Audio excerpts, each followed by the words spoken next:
আমরা সুন্নি মনা, আমরা নবী প্রেমিক। আল্লাহ রসুলের কথা শুনলে ভালো লাগে, বললেও ভালো লাগে। নবী নবী করেই আমরা দিন কাটাই, রাত কাটাই, কেন যেন শান্তি পাই। কেউ যদি মনে করেন শান্তি না পান, এটা তার ব্যক্তিগত দুর্বলতা। কোরআন হাদিস পড়ে, 30 পারা কোরআনে অসংখ্য হাদিসে আমরা নবীজির শান-মান খুঁজে বেড়াই।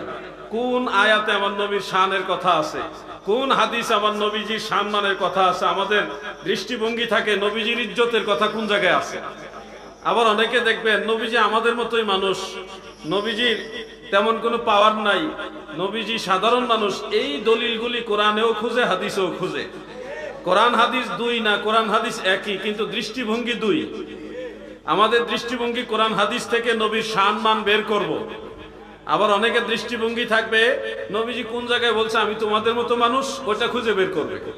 দৃষ্টিভঙ্গি আলাদা। ফুলের মধ্যে পানি থাকে, ওই পানি মৌমাছি নিলে হয় মধু, ওই একই ফুলের পানি ভোমরা পোকা নিলে হয় বিষ। একই জায়গার পানি, একজনে বানায় মধু আর একজনে বানায় বিষ। আমরা বিষ বানানোর দলের লোক না, আমরা মধু বানাইবার দলের লোক। এখানে অনেক তরিকতপন্থী ভাইরা আছেন, বিশেষ করে পেশোয়ারি হুজুর কেবলার এলাকা, এটা সোনাকান্দা দরবার শরীফের অনেক ভক্ত মরিদান মুহিব্বিন আপনারাও আছেন, আমার জাকের ভাইরাও আছেন, অন্য তরিকতপন্থীরাও আছেন। সব দরবারের প্রতি সম্মান রেখে বলছি, আমরা সুন্নি। আমাদেরকে আপনি বলতে পারেন নবীর পাগল বলতে পারেন, আপনি যেই শব্দ চয়ন দিয়ে আমাদেরকে আঘাত করতে চান করেন, কোনো অসুবিধা নেই। আমরা নবী নবী করেই মরবো, নবী নবী করে আমরা মরবো। যতদিন বাঁচবো নবী নবী বলে বাঁচবো, মরার সময় নবী নবী করে মরবো। কবরের মধ্যে আমাদের নবী এসে আমাদের দেখা দিবে, হাসরে নবীজি তরাবে, নবীর সাথে আমরা জান্নাতে যাব ইনশাআল্লাহ বলেন। এটা আমাদের চাওয়া। আপনি দেখেন পৃথিবীতে আমরা যারা গুনাহগার, আমরা তো সবাই গুনাহগার নাকি? আমরা সবাই গুনাহগার, কম বেশি সবাই গুনাহগার। আমাদের জন্য আল্লাহ রাসূল সাল্লাল্লাহু আলাইহি ওয়া আলিহি ওয়াসাল্লাম বলেছেন, শাফাআতি লি আহলিল কাবাইর মিন উম্মতি, আমার উম্মতের মধ্যে যারা বড় বড় গুনাহগার আমি তাদেরকে শাফাআত করব। সুবহানাল্লাহ বলে। কাজী নজরুল ইসলাম গজলের ভাষায় বলেছেন, গুনাহগার ভয় নাহি আর মাফি নিবার, আজকে মহাদিন এসেছেন সেই মুহাম্মদ মুস্তাফা ওই রাসূলে কারীম। আমাদের দুর্বলতা যদি মনে করেন এটা দুর্বলতাই, যে নবীর কথা বেশি বলি, নবী নবী বেশি করি, এটা আমাদের দুর্বলতা হলে এটা দুর্বলতাই। এটা আমরা হাসি মুখে মেনে নিব। নবীজিকে ভালোবাসি, ওই নিদর্শন দুইটা নখের মধ্যে চুমা দিয়ে চোখে লাগাই। আপনি বলবেন বিদআত, আমি বলি ইবাদত। আপনার দলিল কিতাবুল আন্দাজ, আমার দলিল রাসূলের হাদিস এবং ফিকহের কিতাব। আমরা দলিলের বাইরে চলি না। ফতোয়া শামি সারা পৃথিবীতে সমস্ত ফুকাহে আহনাফের মাঝে সবচেয়ে নির্ভরযোগ্য যে কিতাব, এটার মধ্যে অন্যতম একটা হলো ফতোয়া শামি, যেটার মূল নাম হলো রাদ্দুল মুহতার। রাদ্দুল মুহতার ইমাম ইবনে আবিদিন শামি, জাইনুদ্দিন শামি রাহিমাহুল্লাহু তাআলা, তিনি এই মাসআলাটা সেখানে ডিটেইলস উল্লেখ করেছেন। আলিয়া এবং কওমি দুই মাদ্রাসাতে একটা কিতাব পড়াই, তাফসিরে জালালাইন। সেই জালালাইনের হাসিয়ার মধ্যে কথাটা উল্লেখ রয়েছে। তাফসিরে রুহুল বায়ানের মধ্যে 7ম খণ্ডের 262 পৃষ্ঠায় দারুল ফিকর বৈরুত লেবাননের সাবা আল্লামা ইসমাইল হাক্কি হানাফি রাহিমাহুল্লাহ, যিনি কাবা ঘরের হানাফি মুসাল্লার ইমাম ছিলেন, মারহাবা বলেন, তিনিও সেখানে ডিটেইলস এই বর্ণনাটা উল্লেখ করেছেন। আরো বহু কিতাবে আছে, আমি জাস্ট দু একটা বললাম। দেওবন্দেরও বেশ দু একটা কিতাবের মধ্যে আমি এই দলিলগুলি খুঁজে পেয়েছি। সেখানে একটা হাদিস উল্লেখযোগ্য যে দয়াল নবীজি বসে আছেন আর নবীজির পাশে হযরত আবু বকর সিদ্দিক বসা। এমত অবস্থায় হযরতে বেলাল ইবনে রাবাহ রাদিয়াল্লাহু আনহু আযান দিচ্ছেন। আযানের মধ্যে যখন বললেন আশহাদু আন্না মুহাম্মাদার রাসূলুল্লাহ, তখন আবু বকর সিদ্দিক সাল্লাল্লাহু আলাইকা ইয়া রাসূলুল্লাহ বলেই দুই নখে চুমা খায়া এভাবে চোখে মাসেহ করলেন। দ্বিতীয়বারও তিনি কুররাতু আইনি বিকা ইয়া রাসূলুল্লাহ বলে এইভাবে চুমা খায়া চোখে মাসেহ করলেন। আযান শেষে আমার নবী বলেন, আবু বকর গো,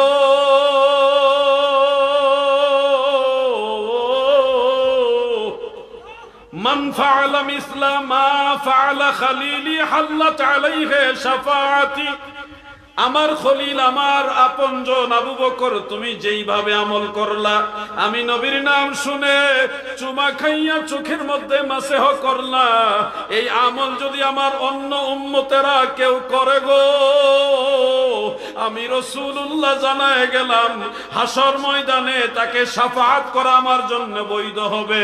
অন্য রিওয়ায়াতুল লেখ আল্লাহর হাবিব বলেন, আমি তাকে আমার পিছে পিছে জান্নাতে নিয়ে যাব।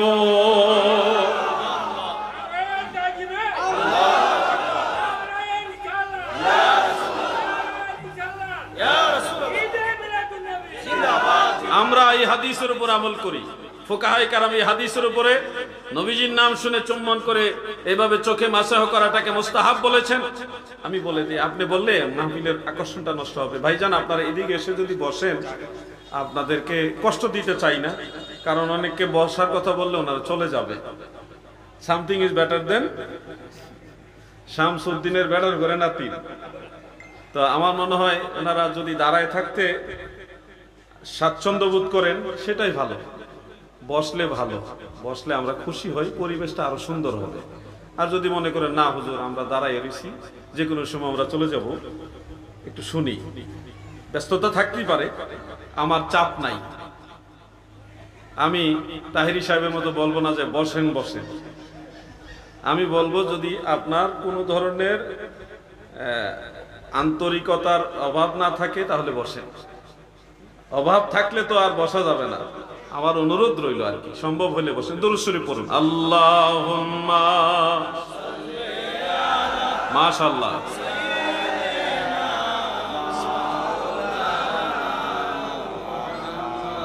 ওয়া আলা আলি সাইয়্যিদিনা।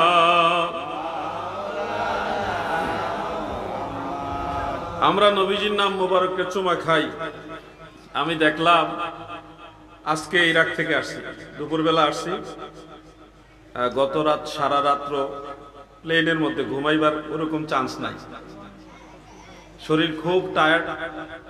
আপনি দেখতেছেন যে আমরা নবীর নাম শুনি, এইভাবে চুমা খাই, আপনার কত কষ্ট লাগতেছে। আপনি দেখেন আরব বিশ্বে যাদের কাছ থেকে ইসলাম আমাদের বাংলা ভারতে আসছে, সে আরব বিশ্বের মুসলমানরা শুধু নবীজির নামকে চুমা খায় না, নবীজির মাজারের গিরিলকে পর্যন্ত চুমা খায়। আমাদের নবী তো অনেক ঊর্ধ্বের কথা, অন্যান্য নবীদের মাজারের গিরিলকে পর্যন্ত চুমা খায়। আমি নিজ চোখে একটা দুইটা মাজারে না, বহু মাজারে দেখে আসছি। হযরত ইউনুস আলাইহিস সালামের মাজার জিয়ারত করে আসছি। এটা মুসুল শহরে, ইরাকের থেকে প্রায় 500 কিলোমিটার, ইরাকের বাগদাদ থেকে 500 কিলোমিটার দূরে হলো মুসুল শহর। সেখানে ইউনুস আলাইহিস সালামের মাজার, এবং ওই মাজার থেকে আরেকটু প্রায় 10 কিলোমিটারের মতো দূরে আরেকজন নবীর মাজার আছে। ওনার মাজার পৃথিবীতে 2 জায়গায় চিহ্নিত করা হয়েছে। এর মধ্যে আমার কাছে বর্তমানে সবচেয়ে বেশি নির্ভরযোগ্য মনে হলো হযরতে শীস আলাইহিস সালাম, যিনি বাবা আদম আলাইহিস সালামের আওলাদ, তিনি নবী ছিলেন, তিনার মাজারও সে মুসুল শহরে। সেখানেও মানুষকে দেখলাম যে নবীদের গিরিল মুবারক যেগুলি, এগুলি তো চুমা খায়। ইমাম আজম আবু হানিফা রহমাতুল্লাহ আলাইহির মাজার হলো বাগদাদ শহরে। আমাদের বাংলাদেশে মিলাদুন নবী দেখলে কত কষ্ট পান আপনারা। আপনি কি জানেন আমাদের মাযহাবের ইমাম, যিনি ইমাম আজম আবু হানিফা রহমাতুল্লাহ আলাইহির দরবারে সেই আদিকাল থেকে অব্যাহতভাবে মিলাদুন নবী পালন হইতেছে। আপনারা দেখেন এই মসজিদ আছে, আরো মসজিদ আছে, কয়টা ব্যানার লাগাইছেন মিলাদুন নবীর? ব্যানার লাগাইছেন কয়টা? একটাও না। ইমামে আজমের মসজিদে আমার কাছে ভিডিও আছে, প্রায় শত শত, মানে কয়েকশো ব্যানার লাগাইছে, ফেস্টুন লাগাইছে মিলাদুন নবী উপলক্ষে আরবিতে লিখে লিখে। আপনি আমি একটা নাম শুনি এত কষ্ট পাই, এই না জানে বেদাতনি হয়ে যায়। আরব বিশ্বের মুসলমানরা আজকালকে থেকে মিলাদুন নবী পালন করে না। একটা কিতাবের নাম বলি, এটার নাম হলো আরফুত তারিফ বিমাউলিদিশ শরীফ। আরফুত তারিফ বিমাউলিদিশ শরীফ, ইমাম ইবনু জাজারি রহমাতুল্লাহ আলাইহি, যিনি হাফিজুল হাদিস ছিলেন। ইমাম ইবনু হাজার আসকালানির একটু আগের একজন মুহাদ্দিস ছিলেন তিনি। তিনি সেই কিতাবে লিখেছেন 700 হিজরির কিছু পরে তিনি মক্কা মুকাররমায় গিয়েছেন, মক্কা শরীফ গিয়েছেন। গিয়ে দেখে মক্কার মুসলমানরা অতীব জাঁকজমকের সাথে মিলাদুন নবী উদযাপন করে। আজ থেকে 700 বছরের আগের কথা। কয়শো বছর? 700 বছর আগেও মিলাদুন নবী পালন হয়েছে মক্কা মুকাররমায়, মক্কা শরীফে। আর এর আগেও ছিল। ওনার বর্ণনা হলো উনি ওই সময় গিয়ে মক্কা শরীফ এটা দেখেছেন। আমাদের ভারতবর্ষের যত আলেম আছেন, আলিয়া বলেন আর কওমি বলেন, সব আলেমদের সেরতাজ শাহ ওলিউল্লাহ মুহাদ্দিসে দেহলভী রহমাতুল্লাহ আলাইহি, তিনার একটা কিতাব আছে, এটার নাম হলো ফুয়ুজুল হারামাইন। ওনার মাজার হলো দিল্লিতে, ভারতের দিল্লি। আমি সেখানেও গিয়েছি আলহামদুলিল্লাহ, হয়তো আপনারা অনেকে গিয়েছেন। ফুয়ুজুল হারামাইনের মধ্যে স্পষ্ট উল্লেখ, তিনি বলেন আমিও হারামাইন শরীফাইনে গিয়েছি, মক্কা মুকাররমা মদিনা মুনাওয়ারায়। আমি নিজ চোখে দেখেছি 12ই রবিউল আউয়াল নয়, শুধু একদিন নয়, পুরা রবিউল আউয়ালের চাঁদে মক্কার এবং মদিনার মুসলমানেরা নবীর মিলাদুন নবী উদযাপন করে। সুবহানাল্লাহ। একদিন না, পুরা মাস ব্যাপিয়া। মিশরের আল আজহার বিশ্ববিদ্যালয়, যেটা আজহারি যাদের লকব আছে তাদের জিজ্ঞাসা করবেন, আল আজহারও মিলাদুন নবী উদযাপন হয়। গৌসে পাক হুজুর গৌসুস সাকালাইন শেখ সৈয়দ মহিউদ্দিন আব্দুল কাদের জিলানী বাগদাদি আল হাসানি ওয়াল হুসাইনি রাদিয়াল্লাহু আনহু, তিনার দরবারে অতীব ধুমধামে 12 দিন ব্যাপিয়া মিলাদুন নবী পালন করা হয়।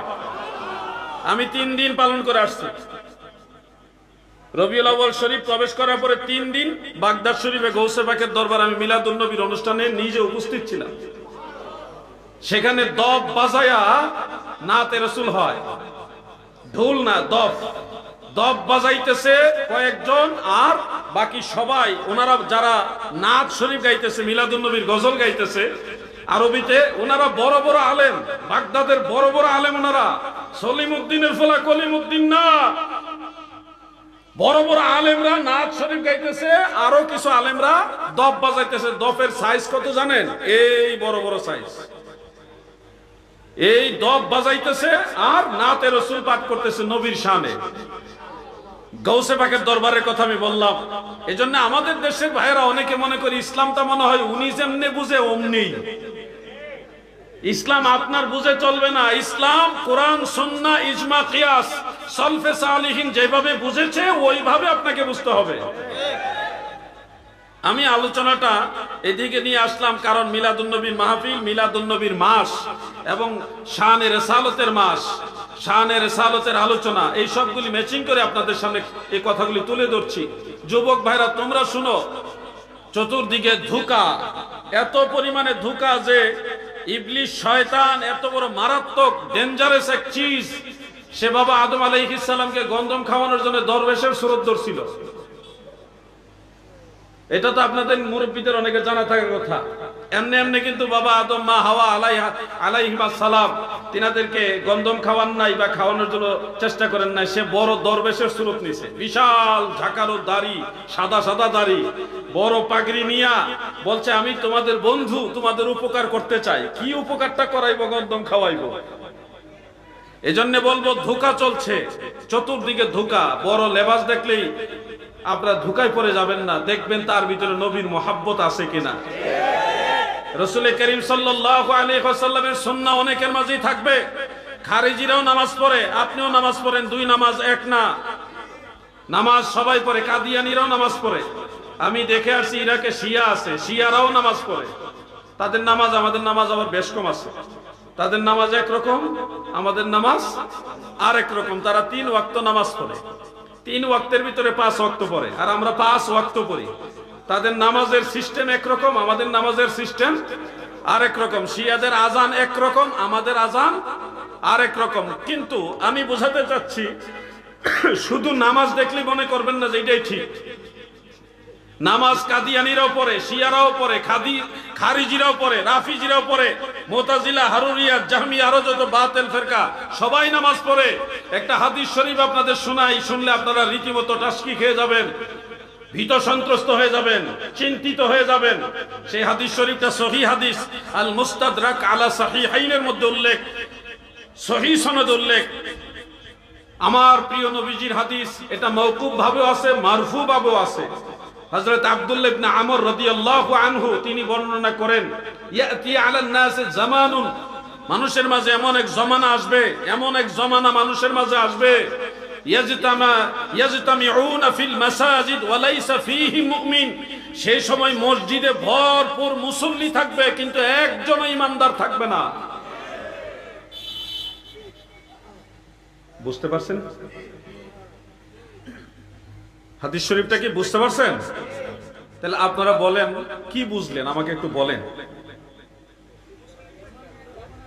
ঈমানদার থাকবে না, মসজিদে মুসল্লি ভরপুর থাকবে কিন্তু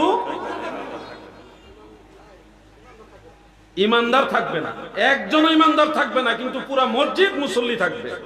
আমার কথা নয় দাদু, হাদিসে রাসূল, হাদিসে সাহাবা, সহিহ হাদিস। তাহলে আপনি মনে করবেন যে নামাজ পড়লেই যে হক তা নয়, অবশ্যই যারা হকপন্থী তাদের নামাজ লাগবে, কিন্তু নামাজ হক বাতিল নির্বাচনের মানদণ্ড ফিতনার যুগে করা যাবে না। অবশ্যই যারা হকপন্থী তাদের নামাজ লাগবে, নামাজ ফরজ, ফরজে আইন, কিন্তু নামাজ পড়লেই ঠিক এই ধরনের চিন্তাধারা রাখা যাবে না। যার আকীদা আহলে সুন্নাত ওয়াল জামাত এবং নামাজ আছে সেই ব্যক্তি হলো ঠিক। সুন্নি মুসলমান হওরে সাবধান, সুন্নি মুসলমান হওরে সাবধান, ওহাবি খারিজির দলে লুটিল ঈমান। ও আমার ভাই বন্ধুরা, দিলের কান লাগায় শুনো, নবীর আগমনের মাসে, আমার নবীর মিলাদের মাসে নবীর আলোচনা বেশি হবে। এই কথাগুলি আপনারা মনোযোগ দিয়ে শুনবেন। সহিহ বুখারী, সহিহ মুসলিম, সুনান আবি দাউদ, বেশ অনেকগুলো কিতাবে হাদিসটা উল্লেখ। এখন যে হাদিসটা শোনাবো আপনাদেরকে খুব গুরুত্বপূর্ণ হাদিস। আমার দয়াল নবীজি বলেন, আমার উম্মতেরা শুনো, দিলের কান লাগায় শুনো, আমার উম্মতের মাঝে এমন একটা সম্প্রদায় তারা জাগ্রত হবে, আবির্ভূত হবে। তারা এমন সুন্দর নামাজ পড়বে যাদের নামাজের দিকে তাকালে তোমাদের নামাজ যেন কিছুই হবে না। বুঝতেছেন?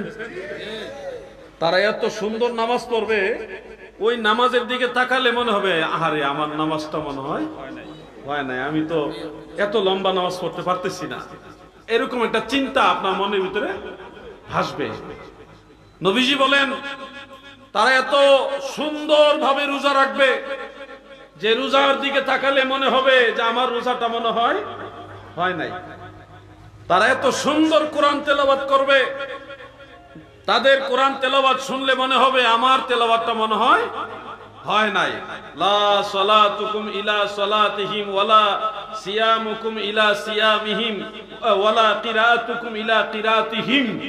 তোমাদের নামাজ তাদের নামাজের কাছে কিছুই নয়, তোমাদের রোজা তাদের রোজার কাছে কিছুই নয়, তোমাদের কোরআন তেলাওয়াত তাদের তেলাওয়াতের কাছে কিছুই নয়। কিন্তু আল্লাহ রাসূল বলে তাদের কণ্ঠনালীর নিচে ঈমান থাকবে না। নামাজ থাকবে, রোজা থাকবে, কোরআন তেলাওয়াত থাকবে, কিন্তু ঈমান থাকবে। রাসূল করিম সাল্লাল্লাহু আলাইহি ওয়াসাল্লাম যখন এই কথাগুলি বললেন, সাহাবায়ে কেরাম সাথে সাথে প্রশ্ন করলেন, ক্বালু ইয়া রাসূলুল্লাহ মা সীমাহুম, নবী গো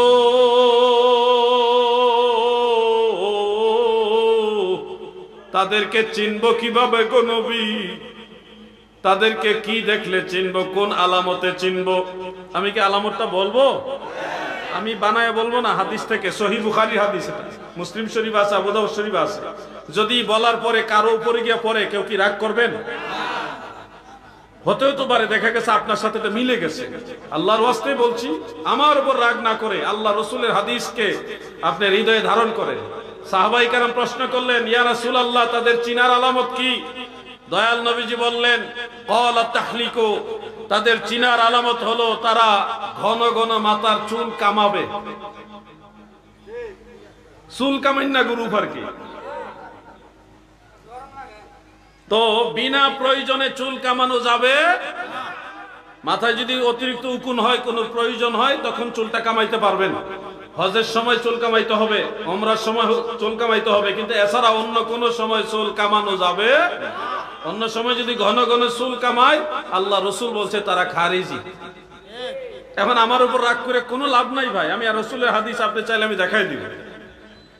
আল্লাহ রসুল হাদিস বলেছি, আপনি চাইলে আমি দেখাই দিব। অতএব ঘন ঘন চুল কামানোর কোনো প্রয়োজন নাই। চুলের কিছু মাসালা মনে রাখবেন। 3 ধরনের চুল রাখা সুন্নত। কয় ধরনের?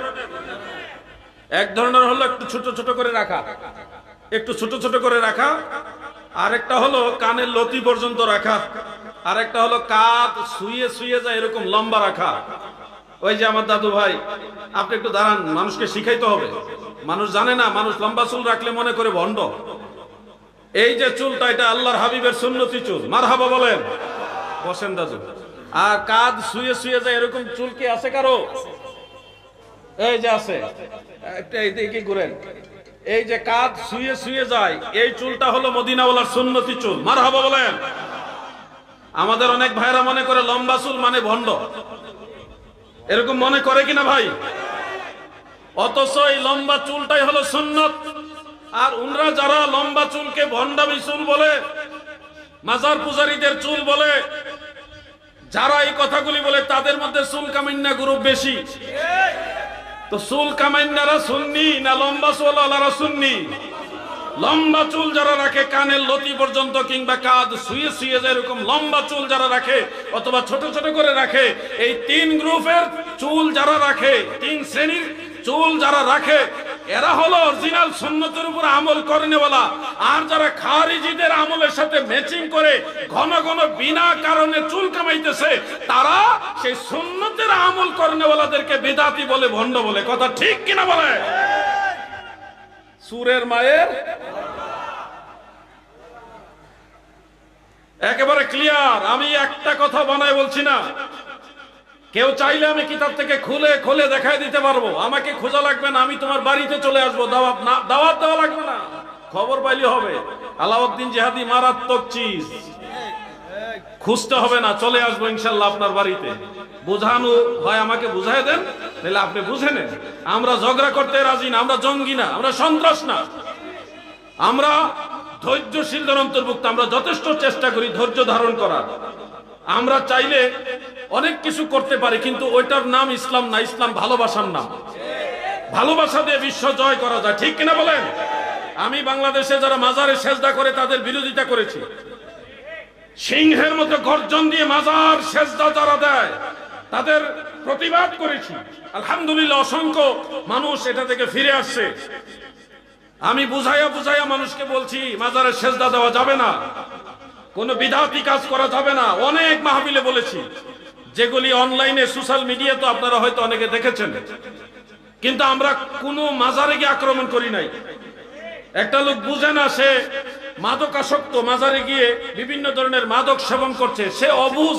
সে যদি বুঝদারি হতো তাহলে ভুল কাজ করত। তাকে বুঝানোর দায়িত্ব আমাদের। ভুল করতেছে এক লোক যে গাঁজা খায়, সে ভুল করছে। ওই গাঁজাখোর মাদকাসক্ত ব্যক্তির কারণে মাজারে গিয়ে যারা আক্রমণ করে, মাজারওয়ালা তার এটা করে নাই।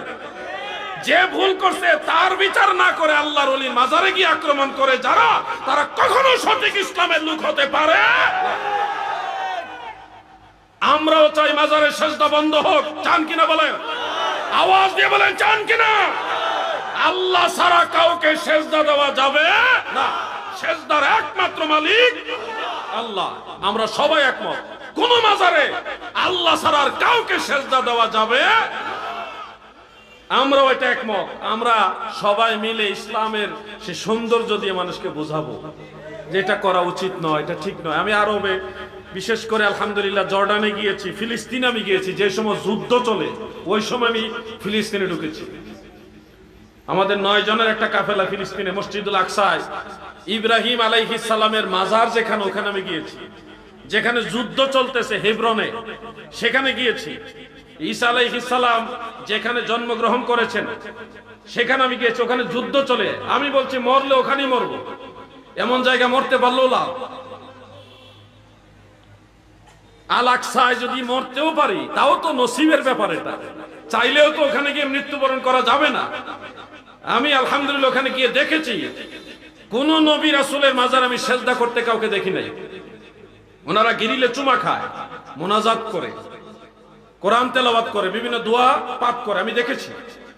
আমার জীবনে বহু নবী রাসূল, সাহাবাই কারাম, আউলিয়ায়ে কারামে মাজার জিয়ারত করছি। হযরতে শেরে খুদা মাওলা আলী রাদিয়াল্লাহু আনহুর মাজার জিয়ারত করে বাংলাদেশে আসছে। ইমাম হুসাইন রাদিয়াল্লাহু আনহুর যে দেহ মুবারকের মাজার শরীফ কারবালার ময়দানে আছে, সেখানে জিয়ারত করে আসছি। মানুষ সেখানে চুম্বন করে, গিরিল মুবারকে চুমা খায়, বরকতান। ইমাম ইবনে হাজার আসকালানী বুখারী শরীফের শরহ ফাতহুল বারীর মধ্যে এটা স্পষ্ট করেছেন, তাবাররুকাত যেগুলি রয়েছে, বরকতময় যে জিনিস, এগুলিতে তাকবিল করা, চুম্বন করা, এটা মুবাহ, জায়েজ, কোনো অসুবিধা নাই, লা বাসা বিহি। আহলে সুন্নাত ওয়াল জামাতের এটা চূড়ান্ত ডিসিশন। হযরত আব্দুল্লাহ ইবনে ওমর যখন কোন সফর থেকে মদিনা শরীফে ঢুকতেন, সর্বপ্রথম আল্লাহ রাসূলের মিম্বর শরীফে চুমা খাইতেন। সুবহানাল্লাহ বলে। আমি নূর কদমে চুমা খাবো, পাক কদমে চুমা খাবো, চরণ ধুলি মাখবো গায়ে, পাইলে নিরালাই গো নবী, পাইলে নিরালাই, পাইলে আমার নবীজির কদম মোবারকে চুমা খাওয়ার ইচ্ছা নাই, কিন্তু সরাসরি তো নসিব হয় নাই। এই জন্য মদিনার রওজা মোবারকের কাছে যাইয়া ওই যে গিরিল মুবারক অথবা একটা কিছু পাইলে ওখানে চুমা দেয়। উদ্দেশ্য কি? ওগো দয়াল নবী, আমি তো আপনার কদম মোবারকে চুমা দিতে পারছি না, মদিনার এই গিরিলকে চুমা দিয়ে গেলাম, আমার দয়াল নবী গো, আমার এই কদম বসে আপনি গ্রহণ করবেন। মদিনার ধুলাবালি আমি খুশি হবেন, আশা করি খুশি হবেন। গৌসে পাকের পাক কদমে মাজারে আমি জিয়ারত করে ওখানে মুরাকাবা করি, বারবার বসে থাকি। এই দৃশ্য দেখে গৌসে পাকের দরবারে যিনি খাদেম, একজন খাদেম, তিনি আমাকে রওজা পাকের যে গৌসে পাকের যে মাজার শরীফ, এটা তো বছরে বা 2-4 বছর পরে পরে ইয়া করা হয়, সংস্কার করা হয়, সেই সুবাদে কিছু মাটি ওনার কাছে ছিল, রওজা পাকের মাটি। এই মাটিগুলি আমাকে হাদিয়া দিয়ে বলছে, এটা আপনাকে দিলাম, আপনি বরকতার নিয়ে যান। তো এটা হলো নসিব। আমি কিন্তু ওনার কাছে চাই নাই, গৌসে পাকের নেক নজরে আল্লাহ তাআলা আমাকে এটা কবুল করছে, বিদায় আমি পাইছি, সেটা আমি নিয়ে আসছি আলহামদুলিল্লাহ। বরকতের বিষয় ভাই, দলিল দিয়ে সব বোঝাতে পারবো না আপনাকে। আমি আপনাকে বুঝাতে পারবো না যে মানুষ কেন কোরআন শরীফের গিলাফে চুমা খায়। এটার জন্য কোরআনের প্রেম আপনার অন্তরে থাকতে হবে, না হলে আমি আপনাকে বুঝাতে পারবো না। কোরআন হাদিস ইজমা যত দলিল আছে, দলিলের কোথাও বলা হয়নি, কোরআনে হাদিসে কোথাও বলা হয়নি যে কোরআনুল কারীমের গিলাফকে চুমা দিতে হবে, কোথাও বলা হয়নি। এরপরও মানুষ কোরআনের গিলাফে চুমা খায় কেন জানো? আল্লাহর কোরআনকে সম্মান করতে গিয়ে। ঠিক কিনা বলে? আমি আপনাকে দলিল দিয়ে বুঝাইতে পারবো না। এটা বুঝতে হলে কোরআনের প্রেম লাগবে। হাজী সাহেব যারা আছেন গো, বাইতুল্লাহ শরীফে কাবা ঘরের কাছে যাইয়া কত কষ্ট করে কাবা ঘরটা একটু ছোঁয়ার চেষ্টা করে। আহারে কাবারে, দূর থেকে দেখলেই, কাবা ঘর দেখলে চোখের মধ্যে পানি টলমল করে। আমার আল্লাহর ঘর, ও কাবা, তোমাকে জিয়ারত করার জন্য, তোমাকে তাওয়াফ করার জন্য সেই বাংলাদেশ থেকে এসেছি। আমাদের দেশের মানুষ শারীরিকভাবে একটু দুর্বল হয়, শক্তি কম। অন্যান্য নাইজেরিয়া সহ আফ্রিকার, সেই মিশরের, ইরাকের মানুষেরা শক্তিশালী, লেবানন ওই অঞ্চলের মানুষগুলি শক্তিশালী। আমরা বাংলাদেশের মানুষ সাইজে ছোট, শক্তিও কম। কাবা ঘরে চুমা দেওয়া তো দূরের কথা, শুইতে গেলেই অনেকের খবর হয়ে যায়। এমন আছেন নি? একজন আছে, কাবা ঘরটা ছোঁয়ার পরে মন চায় একবার যদি কাবা ঘরে চুমা খাইতে পারতাম। কাবা ঘরে গিলাপ পাইলে গিলাপও চুমা দেয়। হে নরসিংদীর মুসলমান, কাবা ঘরে চুম্বন করতে হবে কিংবা কাবার গিলাফে চুমা দিতে হবে, এই ধরনের কোন দলিল কোরআনেও নাই, হাদিসেও নাই। এরপরও কেন মানুষ কাবা ঘরে চুমা দেয়, কেন কাবার গিলাফে চুমা দেয়, এটা আমি তোমাকে দলিল দিয়ে বুঝাইতে পারবো না। যার হৃদয়ে কাবার মহব্বত আছে, আল্লাহর মহব্বত আছে, সে কাবা ঘরে চুমা খাবে। ঠিক কিনা বলে?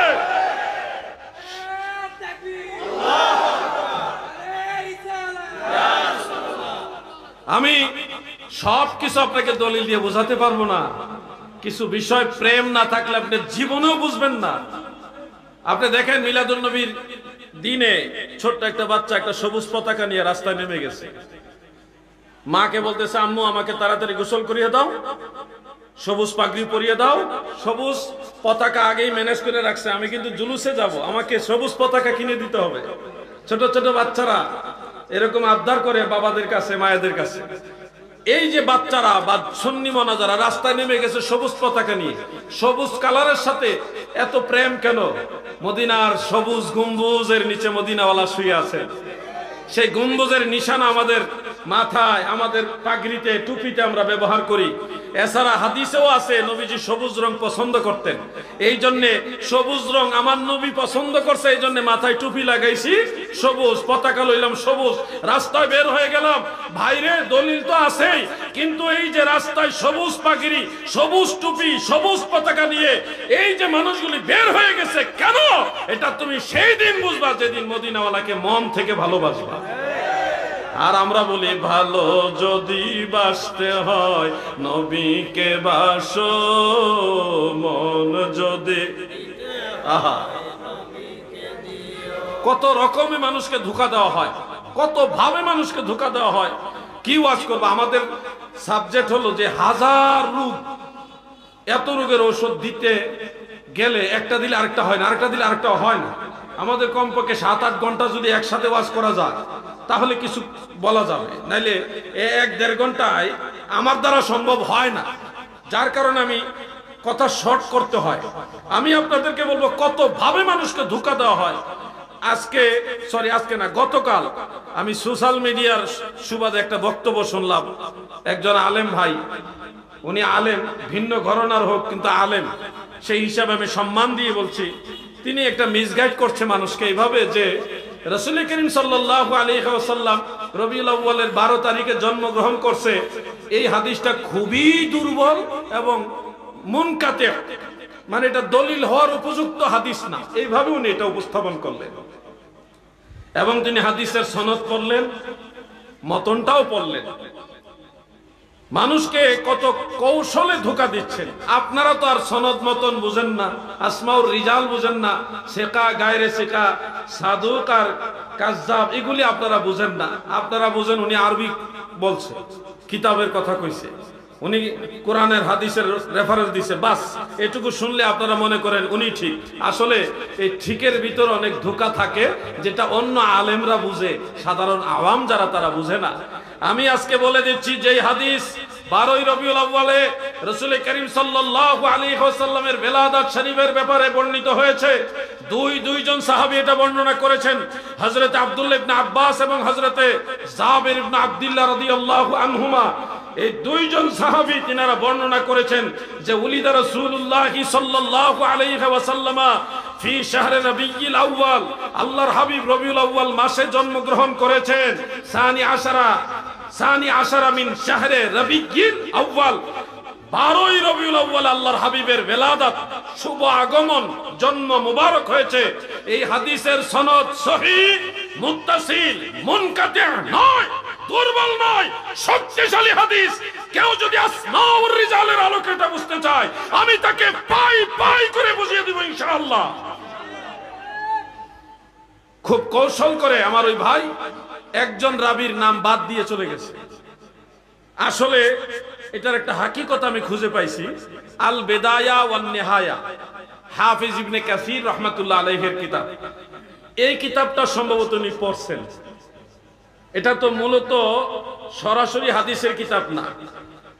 ইমাম ইবনে কাসির রাহমাতুল্লাহ আলাইহি তিনি এটা লিখেছেন, কিন্তু এই হাদিসটা অরিজিনালি বর্ণনা করেছেন ইমাম আবু বকর ইবনে আবি শাইবা, এছাড়া ইমাম জুরকানি তিনারা নিজের সনদে বর্ণনা করেছেন। সেখানে সম্পূর্ণ সনদ এবং কোন ধরনের ইনকিতা সারা মুত্তাসিল সনদে, মুত্তাসিল মানে পরিপূর্ণ সনদে সেখানে এটা উল্লেখ রয়েছে। আমার ভাইয়েরা হয়তো ওই কিতাবগুলি যদি একটু দেখতো তাহলে এই মিসগাইডটা হতো না, নিজেরাও ভুল বুঝতো না, মানুষকেও ভুল বুঝাইতো না। আমি আজকে বলে যাচ্ছি, সম্মানের সাথে বলে যাচ্ছি, কোরআন হাদিস দিয়ে মানুষকে ধোঁকা দিবেন না। রাসূল করিম সাল্লাল্লাহু আলাইহি ওয়াসাল্লাম 12ই রবিউল আউয়ালে দুনিয়াতে শুভাগমন করেছেন, এটাই সহিহ, এটা জমহুরের কাছে সবচেয়ে বেশি গ্রহণযোগ্য, মশহুর। এটার বিপরীতে যত মত আছে কোনটাকে আমরা অস্বীকার করি না, ইনকার করি না, তবে সব মতের উপরে এটা শক্তিশালী মত, এটা সবচেয়ে আসাহ মত, অধিক বিশুদ্ধ মত। ইমাম ইবনু জাজারি এটাকে আসাহ বলেছেন, অধিকতর বিশুদ্ধ বলেছেন। অতএব 12ই রবিউল আউয়ালকে যারা প্রশ্নবিদ্ধ করতে চায় তাদের উদ্দেশ্য ভালো। হ্যাঁ, একটা জায়গায় গিয়ে আমরা একমত হব, ঠিক আছে 12ই রবিউল আউয়ালের কথা আছে, 8 রবিউল আউয়ালের কথা আছে, 2 রবিউল আউয়ালের কথা আছে, অন্য মাসের কথাও আছে। যারা এই ইখতিলাফ দেখাবে তারা যদি ইখতিলাফ দেখানোর সাথে সাথে রাসূল পাকের মিলাদুন নবী ওই সব কয়টা তারিখে পালন করে, তাইলে আমরা রাজি আছি। কথাটা বুঝছেন নি আপনারা? এখন আপনি ইখতিলাফ দেখাচ্ছেন, মতানৈক্য দেখাইছেন, কিন্তু একটাও মানতেছেন, তাহলে তো আপনার উদ্দেশ্য ভালো না। আমার জন্য 12ই রবিউল আউয়াল কিংবা 8 রবিউল আউয়াল কিংবা 2 রবিউল আউয়াল বা অন্য তারিখ সমস্যা না। আমরা যেই তারিখই আপনি বলবেন ওই তারিখে মিলাদুন নবী পালন করতে রাজি আছি, আছি না নাই? কিন্তু আপনি তো মতানৈক্য দেখায় একটাও মানেন না, তার মানে আপনার উদ্দেশ্য ভালো না। মিলাদুন নবীর ব্যাপারে কথাগুলি ক্লিয়ার ভাবে বলে দিলাম। শোনো নরসিংদীবাসী, আমার শরীরটা বেশি একটা এনার্জি পাইতেছি না, কারণ পায়ে হাইটা সফর করা লাগে। মাজার 1 কিলো 2 কিলো না, বহু রাস্তা হাঁটতে হাঁটতে হাঁটতে হাঁটতে প্রথম দিকে আমি অসুস্থ হয়ে গেছিলাম, পরে আবার হাইটা একটু অভ্যাস হয়েছে।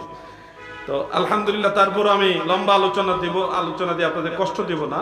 আর সর্বোচ্চ 10 মিনিটের মতো আপনারা কি ধৈর্য ধারণ করতে পারবেন? না, আওয়াজ ভালো না তো,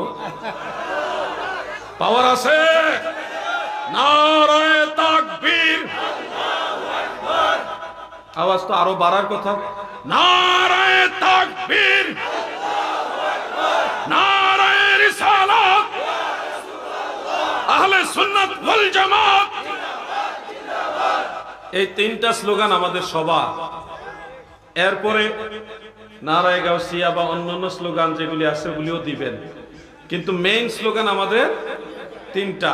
শুনুন, আলোচনা অনেক করব ইনশাআল্লাহ, তবে আজকে না, অন্যদিন। আজকে আমার শরীরটা ওরকম এনার্জি পাচ্ছি না। রাসূল করিম সাল্লাল্লাহু আলাইহি ওয়াসাল্লাম এই ধরাধামে শুভাগমন করেছে। আমাদেরকে ভাইরা প্রশ্ন করেন, সাহাবীরা মিলাদুন নবী পালন করছেনি? সাহাবায়ে কেরামের পরে তাবেঈরা করছেনি? ইমাম আবু হানিফা করছেনি? ইমাম মালিক, ইমাম শাফি, ইমাম আহমদ বিন হাম্বল করছেনি? ইমাম বুখারী, ইমাম মুসলিম, আবু দাউদ, তিরমিজি, ইবনে মাজাহ, নাসাই ওনারা করছেনি? কত রকমের প্রশ্ন আপনারা করেন। ও আমার ভাইরা, মন দিয়ে শোনো, সাহাবায়ে কেরাম দয়াল নবীজির মিলাদুন নবী পালন করছেনি? এই প্রশ্নের উত্তর আমি প্রাথমিকভাবে বলবো। আল্লাহর রাসূল যখন দুনিয়াতে শুভাগমন করেন তখন কয়জন সাহাবী ছিল?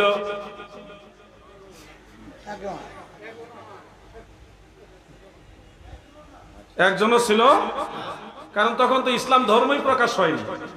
দয়াল নবীজি দুনিয়াতে শুভাগমন করেছেন, 40 বছর বয়সে প্রিয় নবীজির উপরে কোরআন নাজিল হলো, ওহী নাজিল হলো।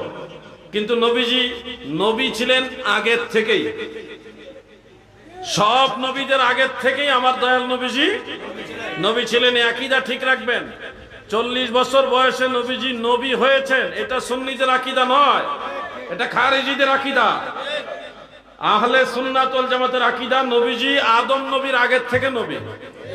কে বলেছেন? স্বয়ং আল্লাহ রাসূল নিজেই বলেছেন, কুনতু নাবিয়্যান ওয়া আদামু বাইনার রূহি ওয়াল জাসাদ। আদমের দেহ এবং রূহ যখন মাঝামাঝি, আমি তখন থেকেই নবী। কোরআনের একাধিক জায়গায় এই কথাটা স্পষ্ট আছে। যেমন 2টা আয়াত আমি সংক্ষেপে বলে দেই। একটা হলো সূরা আলে ইমরানের 81 নম্বর আয়াত, ওয়া ইজ আখাযাল্লাহু মিসাকান নাবিয়্যিনা, মিসাকান নাবিয়্যিনা, হাবিব আমার স্মরণ করুন সেই সময়ের কথা যখন আপনার রব আল্লাহ সমস্ত নবীদের কাছ থেকে মিসাক নিলেন, অঙ্গীকার নিলেন। দেখেন, আদম থেকে ঈসা পর্যন্ত সবাইকে নবী বলতেছেন কখন? যখন দুনিয়াও সৃষ্টি হয়নি, দুনিয়াও সৃষ্টি হয়নি তখনই বাবা আদম থেকে ঈসা আলাইহিমুস সালাম তিনাদেরকে আল্লাহ নবী বললেন। এটা কোরআনের আয়াত। আখাযাল্লাহু মিসাকান নাবিয়্যিন, নবীদের কাছ থেকে আমি অঙ্গীকার নিয়েছি। ওই সময় যেই সময় সব নবীরা নবী ছিলেন, ওই সময় আমার দয়াল নবী কি ছিলেন? সুম্মা জাআকুম রাসূল, সব নবীরা যখন নবী তখন আমার নবী রাসূল ছিলেন। সুবহানাল্লাহ বলে। ত্রিভুবনের প্রিয় মুহাম্মদ হেলো রে দুনিয়ায়,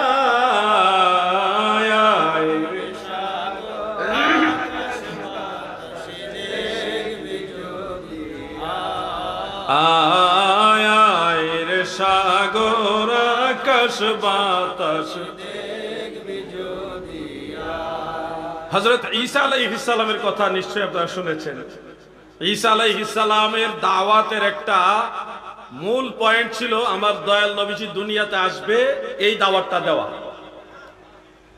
সব নবীদের দাওয়াতের একটা মূল পয়েন্ট ছিল যে আমি তোমাদের এই দ্বীনের দাওয়াত, ঈমানের দাওয়াত দিয়ে গেলাম, কিন্তু তোমাদের এটাও বলে গেলাম আখিরি পয়গম্বর আসতেছে, তোমরা তাকে মেনে নিও। কোরআন শরীফে ঈসা নবীর কথাটা এইভাবে আছে, ওয়া মুবাশশিরাম বিরাসূলিন ইয়াতি মিন বা'দি ইসমুহু আহমদ। আমি একজন রসুলের সুসংবাদদাতা। মুবাশশির, মুবাশশির বাশশারা ইউবাশশিরু তাবশীরান ফাহুয়া মুবাশশিরুন, সাররাফা ইউসাররিফু তাসরিফান ফাহুয়া মুসাররিফুন। ইসমে ফাইল মুবাশশির মানে সুসংবাদদাতা। ঈসা নবী বলে আমি একজন রসুলের সুসংবাদদাতা, আমি সুসংবাদ দিতেছি। ইয়াতি মিন বা'দি ইসমুহু আহমদ, যিনি আমার পরে দুনিয়াতে আসবে, যার নাম হবে আহমদ মুজতবা মুহাম্মদ মুস্তাফা সাল্লাল্লাহু আলাইহি ওয়াসাল্লাম। আমি ঈসা রূহুল্লাহ তোমাদের জানায় গেলাম আখিরি রাসূল, আখিরি নবী, আখিরি পয়গম্বর তিনি দুনিয়াতে আসতেছেন। সুবহানাল্লাহ বলে। ঈসা নবী আর আমাদের নবীর মাঝখানে বেশ কম হলো 5 থেকে 600 বছরের মতো। 5 থেকে 600 বছরের মতো, এর মাঝামাঝি। এই 500 বা 600 বছর এত আগে ঈসা নবী বলতেছে আমাদের নবীজি রসুল। আর এখন দয়াল নবীজি দুনিয়াতে এসে পর্দাও করেছেন। 1450 বছর গত হয়ে গেছে। সলিমউদ্দিনের ফুলা কলিমউদ্দিন, দের বেটারি মৌলবী, বাপ দাদার নাম নাই, সান মোল্লার বিয়াই, সে কয় আল্লাহ রসুল 40 বছর আগে নবী আসিল না। কথার ব্যালেন্স রাখতে হবে। রাসূল করিম সাল্লাল্লাহু আলাইহি ওয়াসাল্লাম যখন দুনিয়াতে শুভাগমন করলেন, ছোট্ট শিশু নবী, মাদারুন নবুয়তের মধ্যে উল্লেখ, নবীজি দুনিয়াতে এসেই সেজদা দিলেন। দুনিয়াতে এসেই নবীজি সেজদা দিলেন। সেজদা থেকে ফারাফা রাসাহু মিনাল আরদে, জমিন থেকে নবীজির মাথা মুবারক উঁচা করলেন। উঁচা করে দুই পা, দুই হাঁটু এবং বাম হাত জমিনে ঠেস দিয়ে ডান হাতের শাহাদাত আঙ্গুল মুবারক, ছোট্ট নবীজি, শিশু নবীজির ছোট ছোট আঙ্গুল মুবারক, শাহাদাত আঙ্গুল মুবারক আসমানের দিকে এইভাবে উঁচা করে আল্লাহর রাসূল শিশু নবী তখন কালেমা শাহাদাত পড়ে, আশহাদু আল্লাহ ইলাহা ইল্লাল্লাহু ওয়াহদাহু লা শারীকা লাহু ওয়া আশহাদু আন্না, আমরা বলি আন্না মুহাম্মাদান আবদুহু ওয়া রাসূলুহু, কিন্তু আমার নবীজি এভাবে বলেন নাই। নবীজি বলছে ওয়া আশহাদু আন্নী রাসূলুল্লাহ, আমি সাক্ষ্য দিচ্ছি অবশ্যই আমি আল্লাহর রাসূল। নবীজি নিজে বলতেছে ওয়া আশহাদু, আমি সাক্ষী দিতেছি আন্নী রাসূলুল্লাহ, নিশ্চয় বেলা শাক কোন সন্দেহ ছাড়া আমি আল্লাহর রাসূল। সুবহানাল্লাহ বলেন। কখন বলতেছেন? নবীজি সবেমাত্র দুনিয়াতে শুভাগমন করছেন, শিশু নবী। আল্লাহর রাসূল দুনিয়াতে এসেই বলতেছে আমি শুধু নবী না, আমি রাসূল। আর আমাদের সলিমউদ্দিনের ফুলা কলিমউদ্দিন 40 বছর আগে নবী ছিল। কোথায় যাবেন? কোথায় যাবেন? মানুষের ঈমান ধ্বংস করে দেওয়ার চেষ্টা চলছে। আমাদের জান যাবে কিন্তু ঈমান দিব না, ঠিক কিনা বলে? যতদিন বাঁচবো নবী নবী করে বাঁচবো, যেদিন মরবো নবী নবী করে মরবো, যেদিন মুনকার নাকির খবর আসবে সেদিন নবী নবী করব, হাসর ময়দানে নবীকেই খুঁজবো, আল্লাহর রাসূলের সাথে জান্নাত পর্যন্ত যাব, বলেন ইনশাআল্লাহ। আপনার যদি অন্য কেউ থাকে তাহলে আপনি ডাকেন, আমরা আল্লাহ তাআলাকে ডাকি, আল্লাহর পরে নবীজিকে, বাস। আপনি পারলে অন্যদিকে চলে যান। কালেমা শরীফ নিয়ে তো তাদের আপত্তি। নুরানি কায়দা, কি কায়দা? নুরানি কায়দা। দেখবেন কালেমা চেঞ্জ করে ফেলছে, দুইটা কালেমা বাদ করে নতুন কালেমা ঢুকাইছে। কালেমায়ে তাইয়্যিবা পড়েন কেমনে? লা ইলাহা মুহাম্মাদুর। কালেমা এটা এইভাবে তাদের কায়দার মধ্যে নাই। তারা কালেমা বাদ করে একটু চেঞ্জ করেছে, মাঝখানে ওয়ান্না লাগাইছে। আমরা যেভাবে পড়ি ওটা ওইভাবে তাদের পছন্দ হয় না, ওইটা লাগাইছে। কালিমায়ে শাহাদাত পড়েন, আশহাদু আল্লাহ ইলাহা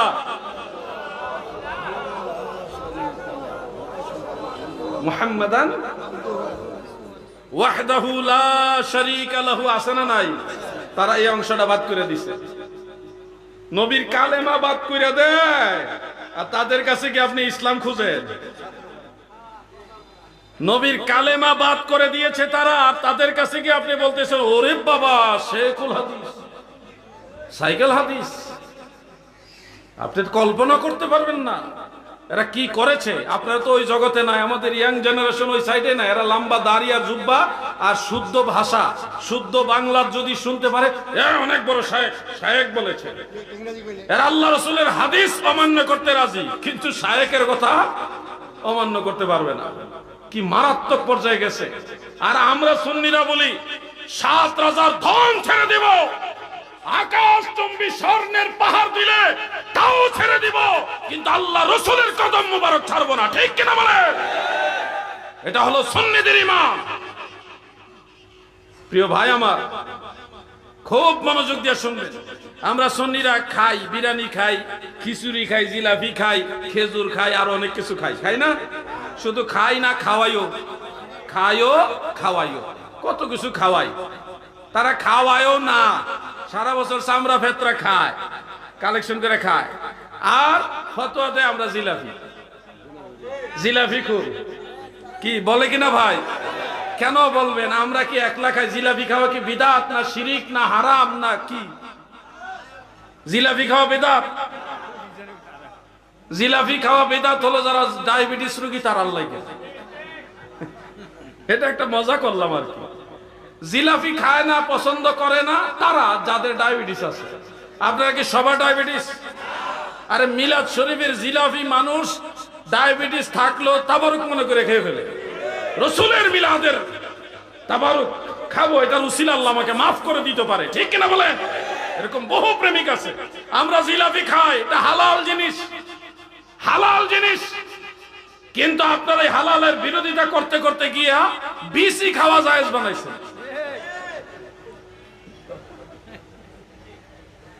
কেউ বানাইছে না? বিসি জায়েজ, জিলাপি খাইলে বেদাত, বেদাতি, জিলাপি কত কথা বলে। ভাই আমার কিছুদিন আগে একজন লোক বলছে, এ মাজার পূজারীরা, এখন তোমাদের সব মাজার ভেঙে দিব, একটা একটা করে মাজার ভেঙবো, তাহিরি ভণ্ড যারা আছে সব ভণ্ড সাইজ করে দিব। আজকে দেখলাম সে একটা পতিতালয়ে গিয়া এক মেয়ের সাথে মান আদা লি ওয়ালিয়ান ফাকাদ আযানতুহু বিল হারব। আল্লাহর ওলিদের সাথে যারা বেয়াদবি করে, মহান আল্লাহ তাআলা তাদের সাথে যুদ্ধ ঘোষণা করে। ঠিক কিনা বলে?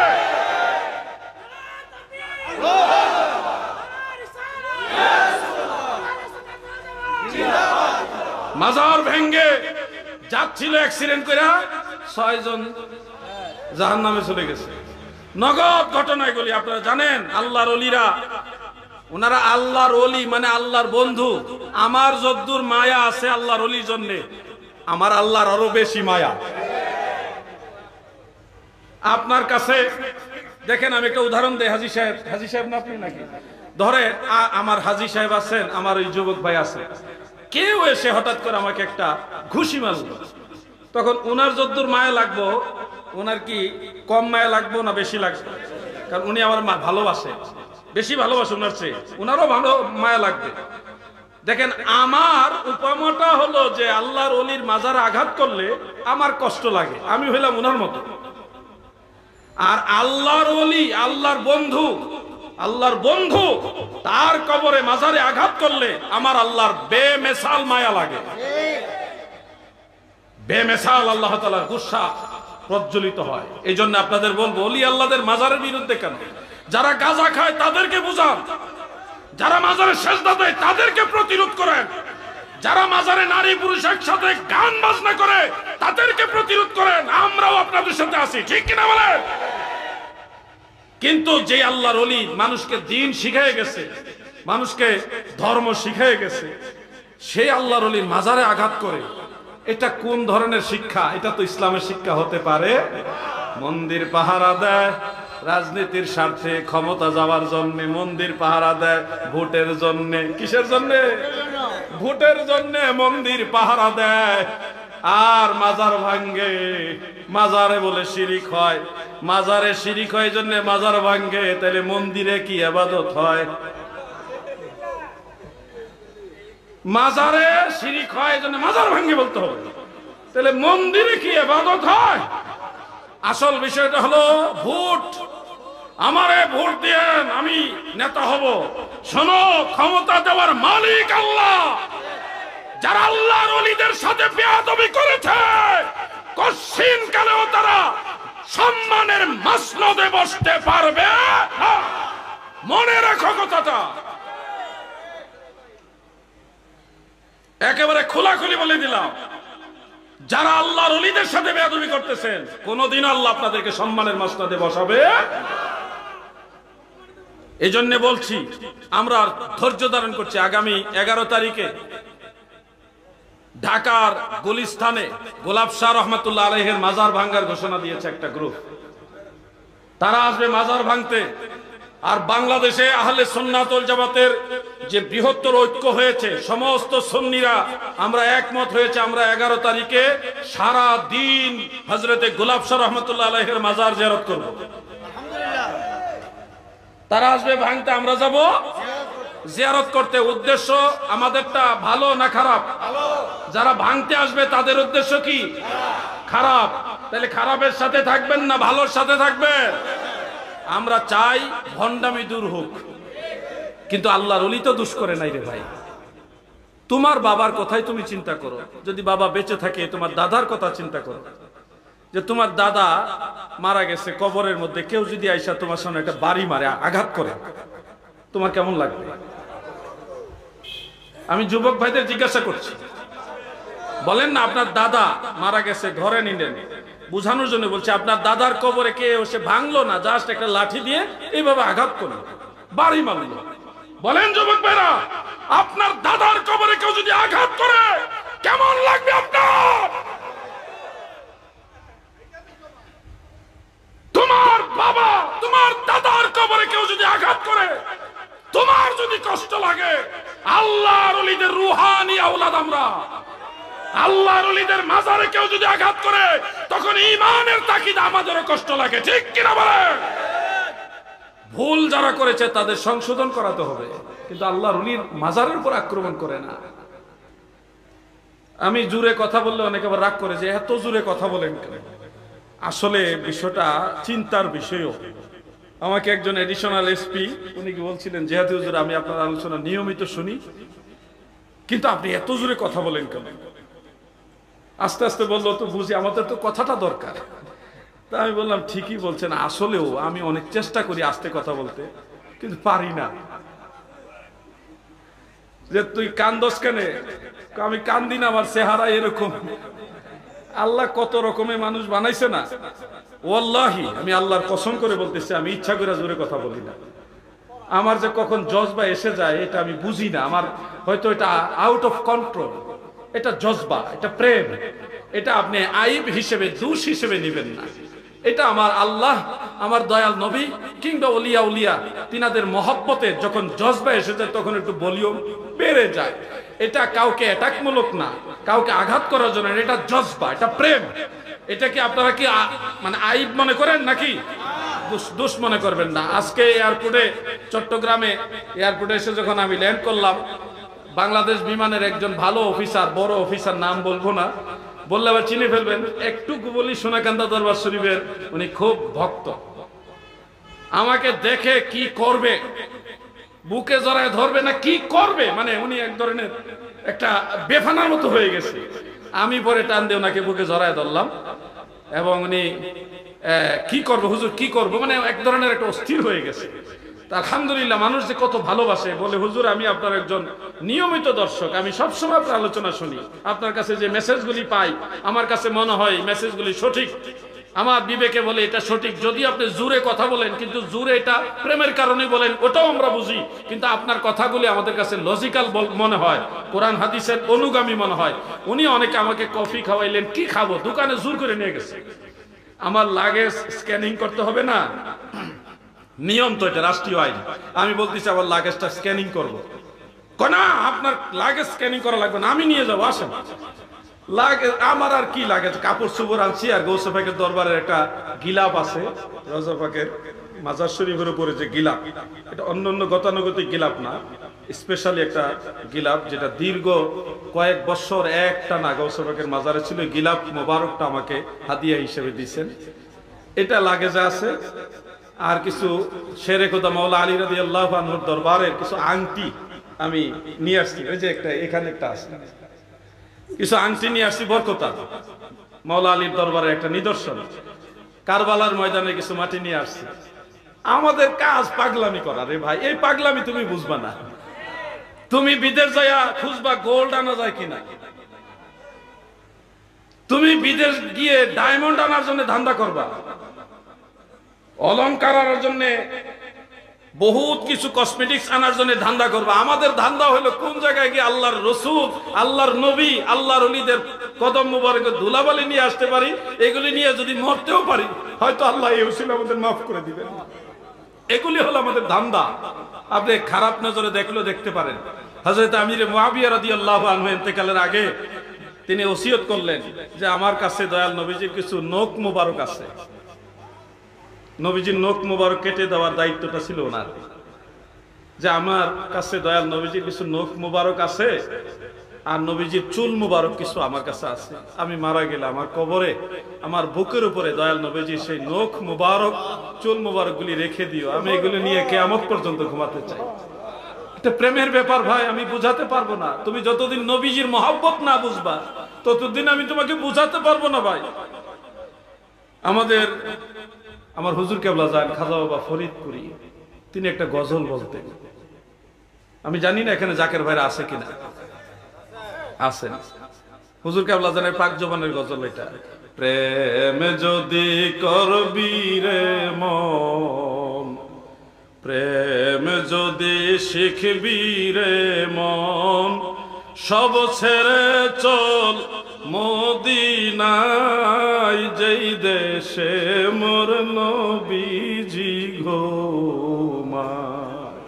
খাজা বাবা বলতেন, মাওলানা তাজুল ইসলাম চাঁদপুরি সাহেব ওই গজলটা বলে। এটা হলো প্রেমের ব্যাপার, আপনাকে আমি জোর করে বুঝাইতে পারবো না। আপনি আপনার মায়ের কদম মুবারকের জন্য বললাম এটা অনেক দামি, আপনার মায়ের পা আপনার জন্য অনেক দামি জায়গা। এটা কাবা ঘরে চুমা দিলে এটার জন্য আপনার সওয়াব হবে, আমি এটা ফজিলতের হাদিস পাই নাই বলতে পারবো না, কিন্তু মায়ের পায়ে চুমা দিলে ফজিলত আছে, এটার সওয়াব আছে, দলিলও আছে। মারহাবা বলেন। এখন আপনি মায়ের পায়ে চুমা দেওয়াটা এটা আপনার ভক্তির ব্যাপার। আপনার অন্তর থেকে যদি আপনার মায়ের প্রতি ভক্তি না আসে, শ্রদ্ধা না আসে, আপনার মাকেও আপনি পায়ে চুমা দিতে পারবেন? কথাগুলি কি বুঝে পড়তেছে আপনাদের? মায়ের পায়ে চুমা দিছেন এমন কেউ কি আছেন? মিশা কথা কইেন না, কইলাম তাহলে আরো বড় গুণ হইব। কারা কারা আছেন মায়ের পায়ে চুমা দিছেন? আলহামদুলিল্লাহ, প্রায় 10-20 জনের মতো হবে বা একটু কম বেশি, হাত নামান। এই 10-20 জন থেকে বাকি সবাই উৎসাহ নেন। আল্লাহ রাসূল সাল্লাল্লাহু আলাইহি ওয়াসাল্লাম বলেছেন, মান কাব্বালা রিজলা উম্মিহি, যে ব্যক্তি তার মায়ের পায়ের মধ্যে চুমা খাইবে সে যেন আল্লাহর জান্নাতের চৌখাটের মধ্যে চুমা খাইবে। তাহলে বলেন, মায়ের পায়ে চুমা খাওয়া দরকার আছে না নাই? এটা কখন আপনার দ্বারা সম্ভব হবে? যখন আপনার মায়ের প্রতি আপনার মহব্বত, ভক্তি, শ্রদ্ধা বাড়বে। ঠিক তেমনি ভাবে আমি বলতেছি, সুন্নিরা নবী নবী করে, মিলাদুন নবীতে জুলুস করে, আরো যত কিছু করে, এই প্রত্যেকটা বিষয়ের সাথে আল্লাহ রসুলের মহব্বত জড়িত। কথা ঠিক না বেঠে? হাফেজ ওলিউল্লাহ আশিকি সাহেব নাম শুনছেন? আশিকি সাহেব অত্যন্ত আশেকে রসুল, নামও আশেকি, কাজও আশেকে রসুল। আল্লাহ ওনাকে কবুল করুক, বলে না আমিন। তিনি অনেক সুন্দর সুন্দর নাচ শরীফ বলে নবীর শানে, আমার খুব ভালো লাগে। আগে বলতো তুফাজ্জল হোসেন ভৈরবী সাহেব, এখন বলে আশিকি সাহেব। ভালো লাগে, কি বলেন? ভালো লাগেনি? কে কি বলে না বলে যার যার ব্যাপার, কিন্তু আমি নবীর গান যারা গাই তাদেরকেই ভালোবাসি।